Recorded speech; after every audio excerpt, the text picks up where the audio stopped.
So students, welcome है आपका chemistry queen platform के ऊपर। यहाँ पर मैंने आपकी एनसीईआरटी एग्जाम्पलर की सीरीज को स्टार्ट किया हुआ है। इससे पहले मैं आपकी पूरी केमिस्ट्री की एनसीईआरटी सीरीज को कवर करवा चुकी हूँ। हमने वहां पर जितनी भी हमारी एग्जाम्पलर की प्रॉब्लम्स थी वहां पर हमने क्या किया था, उसको सोल्व किया था। हाँ, अभी तक मैंने शायद प्लेलिस्ट नहीं बनाई है उसकी, एक ही की बनाई है, तो मैं आज प्लेलिस्ट उसकी बना भी दूंगी। ठीक है, तो चलिए, हमने जो नेक्स्ट चैप्टर हमारा ऑप्ट किया था वो क्या था, हमारा लाइफ प्रोसेसेस था। लाइफ प्रोसेस के अंदर हमने 35 एमसीक्यू को कवर किया था। तो आज का जो हमारा टॉपिक रहेगा क्या रहेगा, short question answer types. So students, देखिए आप लोग कितने सारे क्वेश्चंस की प्रैक्टिस कर रहे हैं। केमिस्ट्री के अंदर हमने अराउंड 380 क्वेश्चंस को कवर किया था। अगर हम लोग एक चैप्टर की बात करते हैं तो एक चैप्टर के अंदर इसके अंदर अगर हम बात करते हैं तो 100 के अप्रोक्स हमारे क्या होते हैं, क्वेश्चंस हमें देखने को मिल जाते हैं। किसी में 80 भी देखने को मिल जाता है, किसी में 90 भी, किसी में 100 भी। तो 100 क्वेश्चंस अपने आप में बहुत बड़ा अमाउंट है, जहां पर आप एमसीक्यू भी कर रहे हो। ठीक है, आपके केस बेस्ड स्टडीज क्वेश्चन भी आ रहे हैं, डायग्राम वाले भी आ रहे हैं, मैचिंग भी आ रही है, ऑप्शंस भी आपको देखने को मिल रहे हैं। तो आपके लिए बहुत बड़ा अमाउंट है। तो जो क्लास 10th के बिल्कुल सीरियस एस्पिरेंट्स हैं, जो अपने मार्क्स को 100 में से 100 अचीव करना चाहते हैं, तो प्लीज आप इस सीरीज के साथ जुड़िए और इसको बिल्कुल सीरीज में देखिए, कंटिन्यू देखिए, ताकि आप किसी भी टॉपिक को मिस ना करें। क्योंकि यहाँ पर मैं सिर्फ एक ही ऑप्शन एक्सप्लेन नहीं करती, बाकी सभी का ऑप्शंस को एक्सप्लेन करते हुए चलती हूँ, ताकि जो आपका कॉन्सेप्ट है वो एकदम क्लियर हो जाए और एक बार रिवाइज भी हो जाए। तो शुरू करते हैं आज की video. Let's start our lecture, short question answer type. Our first question is name the following. हमारा क्वेश्चन रहेगा question number 36। The process in the plants that links light energy with the chemical energy. वो आपसे पूछ रहा है कि ऐसी process का नाम बताइए जो कि लिंक करती है लाइट एनर्जी को किससे, केमिकल एनर्जी से। और आपको पता ही है, लाइट एनर्जी को कन्वर्ट करती है केमिकल एनर्जी में। This process is known as photosynthesis. क्या बोलते हैं हम इसको, फोटोसिंथेसिस। फोटोसिंथेसिस, हाँ जी। नेक्स्ट देखिए, organism that can prepare their own food. ऐसे ऑर्गेनिज्म जो कि अपना खाना खुद बना लेते हैं, अपने फूड को खुद प्रिपेयर करते हैं, these are known as autotrophs. हाँ जी, क्या बोलेंगे इनको, autotrophs. Where the auto means self, trophs means nutrition, जो कि अपना न्यूट्रिशन खुद लेते हैं। And the C part is the cell organelle where the photosynthesis occur. ऐसी सेल ऑर्गेनिक का नाम बताइए जहां पर आपकी फोटोसिंथेसिस होती है। तो लीफ में बेसिकली कहां पर होती है, क्लोरोप्लास्ट के अंदर। कहां पर होती है, क्लोरोप्लास्ट के अंदर प्रेजेंट होती है। क्लोरोप्लास्ट आपका क्या है, एक सेल ऑर्गेनली है जो कि प्लांट्स के अंदर आपको देखने को मिलता है। क्लोरोप्लास्ट के अंदर एक पिगमेंट रिस्पॉन्सिबल होता है, कौन सा, क्लोरोफिल। ठीक है, तो ये उसके अंदर हमारी क्या होती है, photosynthesis. Cells that surround a stomatal pore. एक स्टोमेटा के पोर के अराउंड ये जो हमारे सेल्स प्रेजेंट होते हैं, इन्हें क्या बोलते हैं, गार्ड सेल्स। हाँ जी, क्या बोलते हैं, guard cells. As a name indicate guard, तो इनकी क्या कर रहे हैं, ये समझ में आ रही है आपको बात, तो इनको क्या कर रहे हैं, इनकी प्रोटेक्शन कर रहे हैं। Organism that can not prepare their own food. ऐसे ऑर्गेनिज्म जो कि अपना खाना खुद नहीं बना सकते हैं, these are name called heterotrophs. हम क्या बोलेंगे इनको, हेटेरोट्रॉफ्स। हाँ जी, क्या कहेंगे, heterotrophs. An enzyme secreted from gastric glands in the stomach that act as on a protein. हाँ जी, आपको पता है हमारी गैस्ट्रिक ग्लैंड्स होती हैं। Gastric glands are the tubular glands that are found on the wall of the stomach. It secretes 3 part, ये 3 चीजों को सिक्रेट करती है। First is HCl and the second one is आपका pepsin enzyme and the third one is mucus. Mucus क्या करता है, आपकी स्टमक की वॉल को प्रिवेंट करता है, कहां से, HCl से। HCl क्या करता है, एसिडिक मीडियम को प्रोवाइड करके रखता है और बैक्टीरिया या फिर जर्म्स को किल करने का काम करता है। And the third one is the pepsin enzyme, जो कि आपको क्या करता है, ब्रेक डाउन करने में हेल्प करता है। क्या करता है, these are the enzymes that are responsible for the break down of the proteins. Proteins को तोड़ने में हेल्प करता है कौन सा एंजाइम, आपका पेप्सिन। कहां से रिलीज होता है, स्टमक की वॉल से। एक एंजाइम और होता है जो कि प्रोटीन को तोड़ता है, ट्रिप्सिन। कहां से रिलीज होता है, पेनक्रियास से।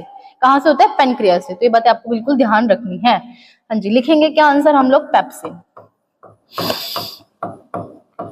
पेप्सिन, ठीक है। आइए चलते हैं अपने नेक्स्ट क्वेश्चन की तरफ। Question number 37। All the plants give out oxygen during the day and carbon dioxide during the night. Okay, do you agree with this statement and give the reason? तो वो क्या पूछ रहा है, वो ऐसे बोल रहा है कि जितने भी हमारे प्लांट्स होते हैं वो जनरली ड्यूरिंग द डे के टाइम पर ऑक्सीजन को रिलीज करते हैं, जबकि रात के समय पर वो CO2 को रिलीज करते हैं। तो क्या है बेसिकली कॉन्सेप्ट क्या रहता है हमारा, जो हमारे प्लांट्स होते हैं दिन के समय पर वो क्या करते हैं, फोटोसिंथेसिस करते हैं। क्या करते हैं, फोटोसिंथेसिस। फोटोसिंथेसिस के अंदर क्या होता है, आपका बेसिकली CO2 H2 के साथ कंबाइन हो जाता है और क्या रिलीज करता है, कार्बोहाइड्रेट C6H6O12, ठीक है। और क्या रिलीज करता है, O2। क्या रिलीज करता है, O2, किसकी प्रेजेंस में, सनलाइट की प्रेजेंस में।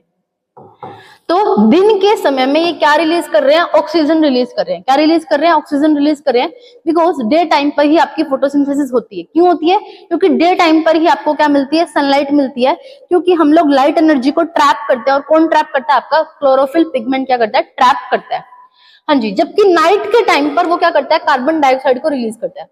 हम ऐसे बोल सकते हैं कि जो रेस्पिरेशन की प्रोसेस चलती है वो आपकी ड्यूरिंग होल टाइम चलती है। होल टाइम का मतलब होता है दिन में भी चलती है और रात में भी चलती है, क्योंकि रेस्पिरेशन क्या होता है, हाँ जी, रेस्पिरेशन के अंदर हम क्या करते हैं, अपने फूड को ब्रेक डाउन करते हैं और हमें क्या चाहिए होता है, एनर्जी चाहिए होती है। क्या चाहिए होती है, हमें एनर्जी चाहिए होती है। तो जैसे ही हमारा ग्लूकोज ऑक्सीजन के साथ कंबाइन होता है तो वो क्या बनाता है, CO2 बनाता है और साथ में क्या बनाता है, वाटर बनाता है और साथ में क्या देता है, हमें बहुत सारी एनर्जी देता है।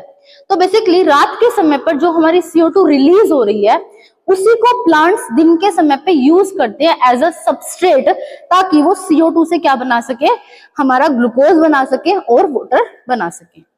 होपफुली स्टूडेंट्स आपको चीज समझ में आई होगी। आपको कुछ नहीं करना, आपको जस्ट एक फोटोसिंथेसिस का एक्सप्लेन करना है और एक रेस्पिरेशन का करना है। फोटोसिंथेसिस आपकी दिन में होती है बिकॉज सनलाइट की प्रेजेंस में होती है। रेस्पिरेशन आपका होल द टाइम प्रोसेस चलता है, बट CO2 जो रात को रेस्पिरेशन करते हैं वहां से जो आपकी CO2 रिलीज होती है वो CO2 को दिन में यूज करते हैं, ताकि वो उससे क्या बना सके, हमारे कार्बोहाइड्रेट बना सके और क्या बना सके, ऑक्सीजन बना सके। होपफुली स्टूडेंट आपको क्लियर हुआ होगा। आगे चलते हैं क्वेश्चन नंबर 38 पे। How do the guard cell regulate the opening and the closing of the stomatal pore. हाँ जी, वो वैसे पूछ रहा है आपसे कि गार्ड सेल कैसे स्टोमेटल पोर की ओपनिंग को और क्लोजिंग को कंट्रोल करते हैं या रेगुलेट करते हैं। तो हम थोड़ा सा डायग्राम बना लेते हैं। यहाँ पर देखिए, ये मेरा क्या है, स्टोमेटल पोर है और यहाँ पर हमारे पास क्या प्रेजेंट है, गार्ड सेल प्रेजेंट है, ठीक है। This is known as stomatal pore. Stomatal pore, थोड़ा सा हम लोग फंक्शन भी देख लेते हैं स्टोमेटा का, जब हम यहाँ पर बात ही कर रहे हैं। तो basically stomatas are the tiny pores which help in transpiration and also help in the exchange of gases. दो चीजों का इनका मेन फंक्शन रहेगा, ट्रांसपिरेशन में हेल्प करते हैं और एक्सचेंज ऑफ गैसेस में हमारी क्या करते हैं, हेल्प। बेसिकली जो हमारी CO2 आ रही है, ऑक्सीजन आ रही है, जा रही है, वो कहाँ से जा रही है, आपके स्टोमेटल पोर से ही जा रही है। तो यहाँ पर हमारे क्या प्रेजेंट होते हैं, गार्ड सेल प्रेजेंट होते हैं। क्या प्रेजेंट होते हैं, गार्ड सेल प्रेजेंट होते हैं। जैसे ही ये गार्ड सेल पानी को लेते हैं, जैसे ही these guard cell obtain the water, they swell. क्या हो जाते हैं, ये स्वेल हो जाते हैं ऐसे, due to turgidity. Due to turgidity. Turgidity, turgidity का मतलब होता है बेटा, जैसे ही ये पानी को क्या करते हैं, एब्जॉर्ब करते हैं, ऑब्टेन करते हैं, तो ये गार्ड सेल ऐसे फूलकर मोटे हो जाते हैं। मोटे होने की वजह से हमारा स्टोमेटल का जो पोर है वो क्या हो जाता है, ओपन हो जाता है। बट जैसे ही इसमें से वापस पानी बाहर निकल जाता है, ठीक है, या ये क्या हो जाता है, ऐसे श्रिंक हो जाते हैं। क्या हो जाते हैं, श्रिंक। श्रिंक की वजह से आपका स्टोमेटा क्या हो जाता है, बंद हो जाता है, और पानी को लेने की वजह से आपका स्टोमेटा कैसे हो जाता है, ओपन हो जाता है। तो मेनली जो गार्ड सेल का फंक्शन क्या है, वो क्या है, आपकी opening and the closing of stomata का है। और वो किसकी वजह से होता है, टर्जिडिटी ग्रेडियंट की वजह से होता है। इसका क्या मतलब होता है, जब पानी ज्यादा होता है तो आपके स्टोमेटा ओपन हो जाते हैं, और जब पानी कम होता है या फिर बाहर निकल जाता है तो आपके श्रिंक कर जाते हैं और आपका स्टोमेटा क्या हो जाता है, स्टोमेटल पोर क्या हो जाता है, बंद हो जाता है। ठीक है, क्लियर होगा आप सभी को। चलिए हाँ जी, क्वेश्चन नंबर 39 देखिए। 2 ग्रीन प्लांट्स, हमारे पास 2 ग्रीन प्लांट्स है, are kept separately in a oxygen free container. हाँ जी, one in the dark and the one another in the continuous light. हमारे पास क्या है, ये एक मैंने ये वाला पोर्ट ले लिया, एक मैंने ये वाला पोर्ट ले लिया। यहाँ पर तो आपकी सनलाइट आ रही है, ठीक है, यहाँ पर आपका क्या है, डार्क है। Which one will live longer. वो आपसे बोल रहा है कि एक पॉटेड प्लांट्स है हमारे, एक को हमने धूप में रखा हुआ है जबकि हमने एक को बंद कमरे में रख दिया है। वो बोल रहे कि कौन से समय, कौन सा जो हमारा पॉटेड प्लांट है वो लंबे समय तक जीवित रहेगा। तो बेसिकली होता क्या है, जो प्लांट्स हमारे जहां पर उसको सनलाइट रिसीव हो रही है, सनलाइट की रिसीव होने की वजह से जो वो CO2 को ले रहा था और H2O को ले रहा था, तो वो उससे क्या बना देगा, फर्दर फोटोसिंथेसिस की प्रोसेस करेगा, तो वो अपना क्या बना देगा, ग्लूकोज बना लेगा और साथ में क्या रिलीज करेगा, ऑक्सीजन। बट जो प्लांट आपका डार्क रूम में प्रेजेंट है, वहां पर सनलाइट ना होने की वजह से वो फोटोसिंथेसिस नहीं करेगा और वहां पर ग्लूकोज की फॉर्मेशन भी नहीं होगी, जिसकी वजह से आपका जो प्लांट है वो लंबे समय तक जीवित नहीं रहेगा। तो हमारा ऑप्शन क्या रहेगा भाई, ऐसा प्लांट जिसको कंटिन्यूअसली लाइट मिल रही है वो आपका क्या रहेगा, लॉन्गर ड्यूरेशन तक क्या रहेगा, लाइव रहेगा। क्लियर है भाई सभी को? हाँ जी, ठीक है। Our 40th question is, if a plant is releasing carbon dioxide and taking oxygen during the day, okay, does it mean there is no photosynthesis occurring? Justify your answer.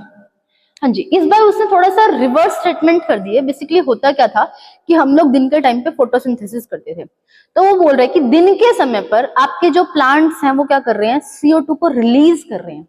देखिए, if A plant is releasing carbon dioxide and taking oxygen, oxygen को ले रहे हैं और carbon dioxide को क्या कर रहे हैं, रिलीज कर रहे हैं, कार्बन डाइऑक्साइड को क्या कर रहे हैं, रिलीज कर रहे हैं।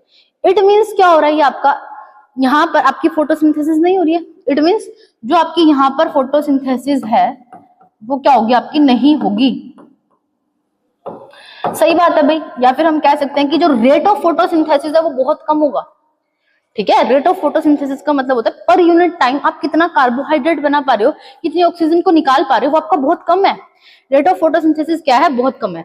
जबकि इसके कॉन्ट्रेरी कि अगर प्लांट्स आपका क्या करता है, दिन में फोटोसिंथेसिस करता है और आपका रात के टाइम पे वो क्या करता है, रेस्पिरेशन। रेस्पिरेशन तो आपको दोनों टाइम पे चलता रहता है, बट बेसिकली जो रात के टाइम पे उसने रेस्पिरेशन किया, CO2 को बाहर निकाला हुआ था और उस CO2 को वो फर्दर यूज करता है H2O की प्रेजेंस में और क्या बनाता है, आपका ग्लूकोज प्लस में क्या बनाता है, वाटर बनाता है।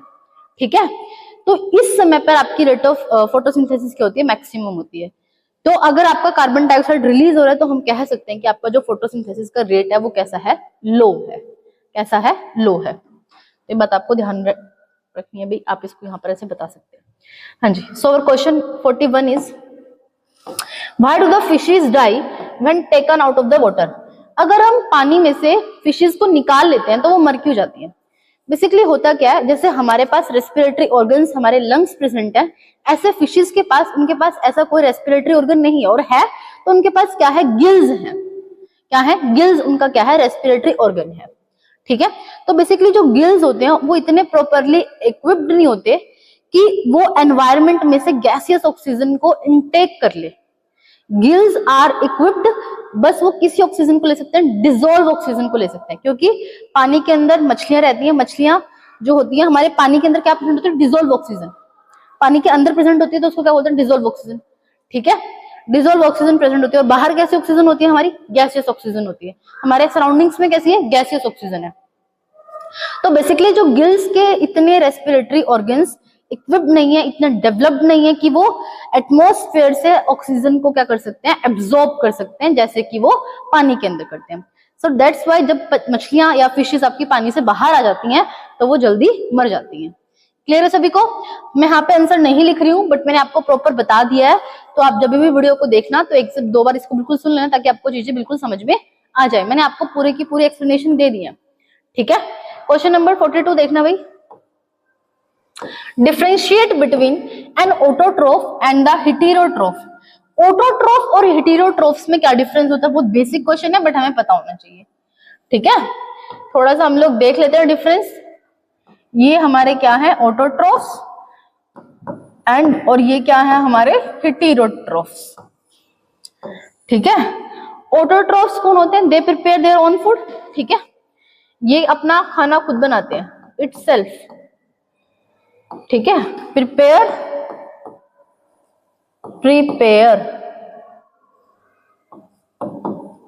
Food itself, depend upon others, depend upon autotrophs. ये किसके ऊपर डिपेंड रहते हैं, ऑटोट्रोफ्स के ऊपर क्या रहते हैं, डिपेंड रहते हैं। ठीक है, दूसरा ऑटोट्रोफ्स कैसे होते हैं, हमारे प्रोड्यूसर्स होते हैं।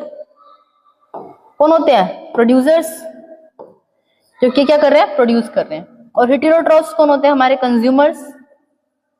कौन होते हैं, कंज्यूमर्स, ठीक है। ऑटोट्रोफ्स कौन होते हैं? अपना खाना खुद बनाते हैं। ये कौन होते हैं? हमारे प्रोड्यूसर्स होते हैं। ये कौन होते हैं? हमारे कंज्यूमर्स होते हैं। ये क्या रहते हैं? डिपेंड करते हैं दूसरों के ऊपर, ठीक है। ऑटोट्रोफ्स के अंदर क्या होते हैं? ऑटोट्रोफ्स आपके प्लांट्स भी हो सकते हैं, ठीक है। कौन हो सकते हैं? प्लांट्स भी हो सकते हैं, और आपके फोटोसिंथेटिक बैक्टीरिया भी हो सकते हैं।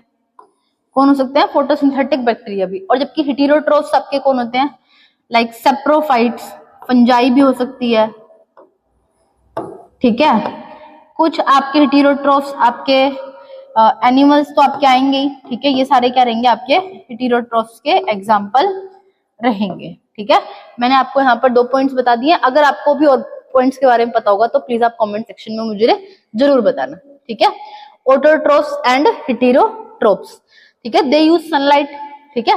ये किसका यूज करते हैं? सनलाइट का यूज करते हैं for the conversion of light energy to the chemical energy. आप इसमें ऐड कर सकते हैं इस पॉइंट को भी। दे डू नॉट, इनके पास ऐसा कोई, they have a chlorophyll pigment, ठीक है। इनके पास क्या प्रेजेंट होता है? क्लोरोफिल पिगमेंट प्रेजेंट होता है, जबकि इनके पास ऐसा कोई पिगमेंट प्रेजेंट नहीं होता है, ठीक है। तो ऐसे छोटे छोटे बेसिक डिफरेंस है, 4 से 5 आप डिफरेंस को लिखिए, अच्छे से फ्लो चार्ट बनाइए और साथ में उनके एग्जाम्पल को जरूर मेंशन करिए। क्लियर है सभी को? हाँ जी। क्वेश्चन नंबर 43 देखिए भाई। Is nutrition a necessity for an organism? Discuss. हाँ जी, क्या न्यूट्रिशन जो है वो एक नेसेसिटी है किसी भी ऑर्गेनिज्म के लिए? डिस्कस करना है भाई। देखिए न्यूट्रिशन क्या होता है? बेसिकली न्यूट्रिशन जो है हमारा, हमें न्यूट्रिशन क्यों चाहिए होता है? फर्स्ट ऑफ ऑल जो न्यूट्रिशन हमें चाहिए होता है किसी भी लिविंग ऑर्गेनिज्म के अंदर, हमें एनर्जी के लिए चाहिए होता है। बेसिकली हम लोग खाना खा रहे हैं, ठीक है। हम लोग खाना खाते हैं, फिर उसको डाइजेस्ट करते हैं, फिर उससे क्या रिलीज क्या लेकर आते हैं? एनर्जी को लेते हैं। This is whole the part of the nutrition. इसी को हम लोग क्या कहते हैं? न्यूट्रिशन कह रहे हैं, ठीक है। तो आपका न्यूट्रिशन क्यों जरूरी है? देखिए न्यूट्रिशन आपको क्यों जरूरी है? क्योंकि इससे क्या मिलती है आपको? एनर्जी मिलती है। क्या मिलती है? ये क्या बनाते हैं? एटीपीज बनाते हैं, और एटीपीज मिलने के बाद हमें क्या मिल जाती है? हमारे सेल ऑर्गन्स को, ऑर्गन जितने भी हमारे होते हैं उनको क्या मिलती है? एनर्जी मिलती है, ठीक है। न्यूट्रिशन इसलिए भी जरूरी है ताकि आपका कोई सेल डैमेज हो जाता है, उसको रिपेयरिंग के लिए भी हमें क्या चाहिए? न्यूट्रिशन चाहिए। क्या चाहिए? न्यूट्रिशन चाहिए, ठीक है। हमें क्या चाहिए होता है? न्यूट्रिशन चाहिए होता है। और न्यूट्रिशन के अंदर क्या होता है? न्यूट्रिशन आपका बहुत तरह का हो सकता है, ठीक है। न्यूट्रिशन में हम लोग क्या पढ़ते हैं? अलग अलग तरह का न्यूट्रिशन पढ़ते हैं। ऑटोट्रोफिज्म पढ़ते हैं, ठीक है। हेटेरोट्रोफिज्म पढ़ते हैं, फिर टाइप्स ऑफ न्यूट्रिशन पढ़ते हैं। इसके अंदर की ऑटोट्रोफिज्म कैसा होता है? जो अपना खाना खुद बना लेते हैं, वहां से उनको न्यूट्रिशन मिलता है।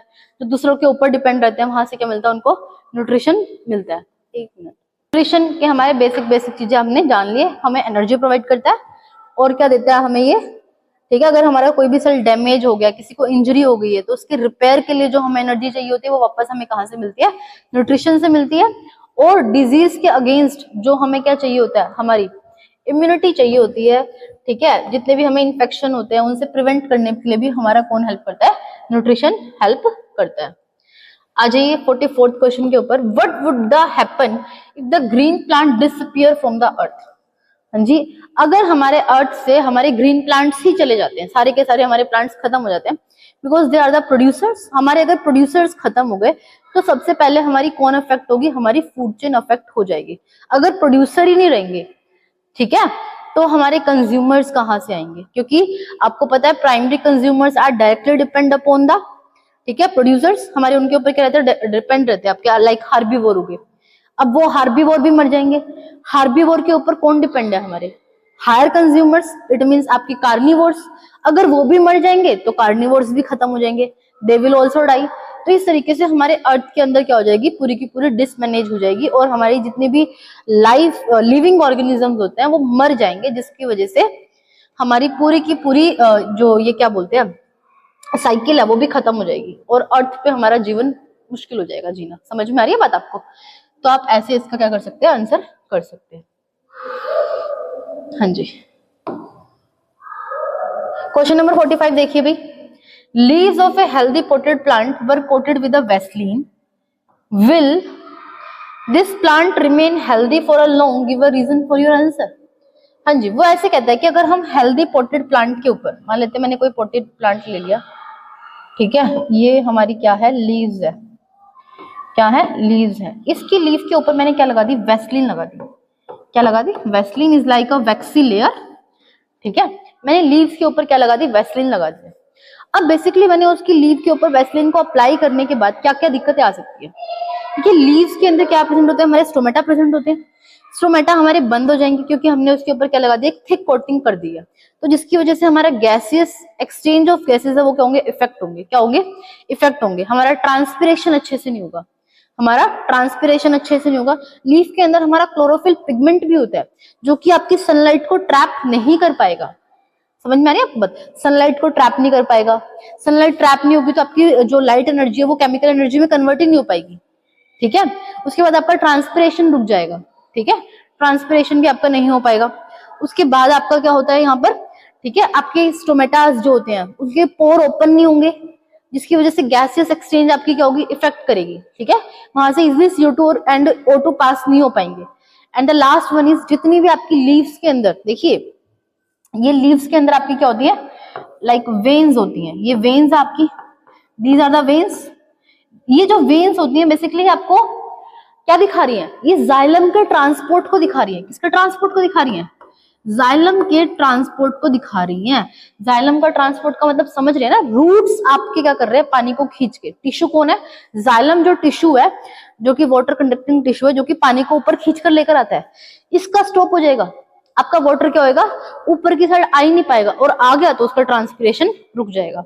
तो समझ में आ रही है, तो ऐसी 4 से 5 चीजें आपको बतानी कि क्या क्या हो जाएगी। गैसेस एक्सचेंज रुक जाएगा, ट्रांसपिरेशन रुक जाएगा, वाटर का ट्रांसपोर्ट रुक जाएगा। ठीक है, और आपका क्लोरोफिल पिगमेंट लाइट एनर्जी को ट्रैप नहीं करेगा, जिसकी वजह से आपकी फोटोसिंथेसिस प्रोसेस वर्क नहीं करेगी और फोटोसिंथेसिस भी आपकी रुक जाएगी। क्लियर है सभी को? हाँ जी, तो बिल्कुल भी हेल्दी नहीं रह पाएगा और कुछ समय के बाद ये पौधा आपका मर जाएगा। How does the aerobic respiration different from the anaerobic respiration? हाँ जी, आंसर करेंगे। Aerobic respiration, aerobic, here is the aerobic and the here is anaerobic. anaerobic, हाँ जी बताना है। एरोबिक और एनारोबिक में आपको क्या बनाना है, डिफरेंस बताना है। फर्स्ट डिफरेंस तो हम कह सकते हैं कि it in the presence of oxygen, in the presence of oxygen, ये ऑक्सीजन के प्रेजेंस में होती है। एब्सेंस ऑफ ऑक्सीजन, ये O2 की प्रेजेंस में होती है। एरोबिक रेस्पिरेशन, हमारे साइड प्रोडक्ट्स क्या बनते हैं, क्या बनते हैं, CO2 प्लस में वाटर प्लस में एनर्जी।